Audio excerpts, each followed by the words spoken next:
I want to talk about what Secretary of Health and Human Services, RFK Jr., is doing. Didn't you interview RFK Jr.? I did, just last week. Didn't you go to the White House, Sara Gonzales? I did. I was invited by the White House to interview RFK Jr. Thought so. Yeah, that was me. That was me. And he has big news today, an announcement. And I want to get into that. But before we do, I want to play actress Jenny McCarthy, who I know the left wanted to write her off as a kook and a conspiracy theorist, and she has suffered a whole plethora of insults. I've used that word twice now during the show, plethora. It's not a word I use often, but apparently I really want to use it today. She has suffered just a host of insults from the left, all for standing up for children. And she has opened up about what happened to her son. And I want to play her sharing some of her story. Watch. It's always so scary because I've had to deal with EMTs and I love them all, but they walk in slowly always. There's always a long driveway at the house I'm in and they're walking. And I am Sally Field or Shirley MacLaine in the, Terms of Endearment movie, screaming at the nurse counter, screaming. And they came in and started CPR in the room and then got him back, got in the ambulance. They lost him again, got him back in the ambulance. And that, I had so many conversations with God in that moment of like, bring back my boy. First, I was going to say, or I'll kill myself. That was the first thing. I'm like, do I run in traffic? Do I take a knife? Because I'm not living without my son. Like that was a no deal. He had to survive. So then once he did, and then I got the autism diagnosis shortly after that. I hit such a low, of course, being compounded with that, the seizures and then the autism diagnosis. I was like, I just remember crying so hard in the shower. Like one of those scenes you see in a movie where you're like in so much pain. And that felt so helpless. Because I'm like, how did my son get diagnosed when he was a normal, typical child? She goes on to say he hit his milestones. He was smiling. He was talking. This was all leading up to the vaccine. And now she is, of course, though the left wants to write her off as just some kooky conspiracy theorist, she is one of many mothers who share the same story.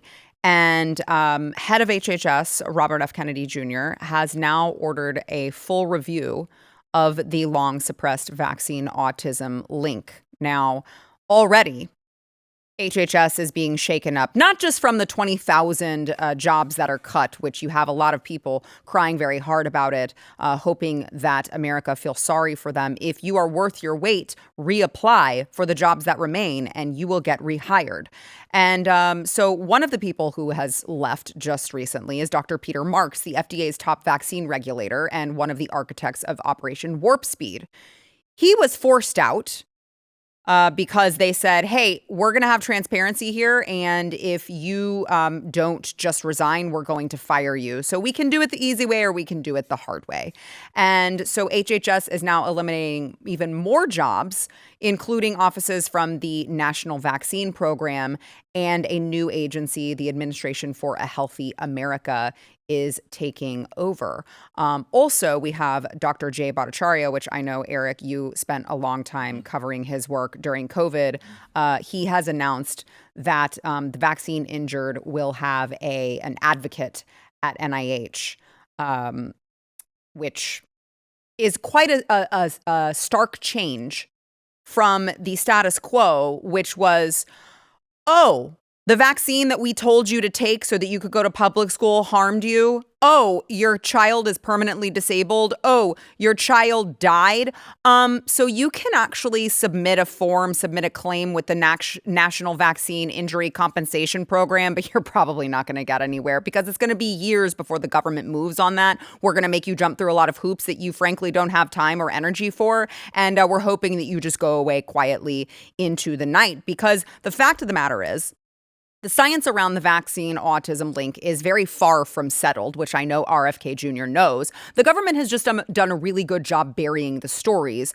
I want to take the case of Hannah Poling, for example. Okay, this is from Cheryl Atkinson, who has done a tremendous amount of work on this particular subject. Hannah Poling is the daughter of a Johns Hopkins neurologist, and she actually developed autism after receiving multiple vaccines. Now, her family was quietly paid by the government and then gagged, so they couldn't talk about it. And in that particular case, the DOJ's own expert, Dr. Andrew Zimmerman, later admitted vaccines can and do cause autism in some children. Also, you'd think to yourself, what would they be so afraid of? Because if we had indeed had all of the studies done, and those studies did not have any sort of conflict of interest, and those studies also were not, they didn't have their books cooked, which we do know for a fact that they did, because the government was already shown to, there is a CDC scientist, senior CDC scientist, Dr. William Thompson, look him up, who is on audio recording admitting that they killed statistically significant information in their government study to show that African-American young babies, males, were more likely to have autism after the MMR vaccine. Okay, so if in fact these studies were done correctly and morally and ethically, and there were no conflict of interest, wouldn't a new study just recreate the exact same conclusion that they had come to? What would you be so scared of if you didn't know that you had been lying to the American people for decades now? What would you be so scared of? It would be very simple. RFK would come in, he would have another study done, we would know that there was full transparency in the study, and we would know that this is someone who is coming at it from a skepticism point of view, which, by the way, is more important to science than someone who knows the answer they want to get and boxes themselves in. What would be the harm? What would you be so scared of if everything was done on the up and up? Or maybe it wasn't. And maybe we're about to find out. Hope so. God bless everything that I've been able to, obviously accomplish these last few years with the Rippaverse and the folks that I've been able to meet along the way and all the cons and one. I want to give a big shout out to Drew Outstanding, who is a huge Rippaverse fan, who ended up getting he was a vet, ended up getting the COVID-19 vaccine, I believe in April of 2021. And then shortly after that, was diagnosed with what is it called, Guillain-Barré syndrome. Syndrome, and he's only now, though they said he was supposed to make a full recovery for 12 months. I recently saw him at one of our recent events. He's only now starting to get to where he can walk, right?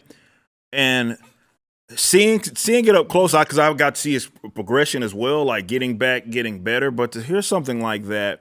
And then, he tells his story all the time, and I'm not, you guys can look it up yourselves, and how they didn't want to make that link between the COVID-19 shot and that and all that. And it's this is serious stuff. You're encouraging people to inject stuff into their bodies, especially at a young age when you're dealing with children, as both of you have them.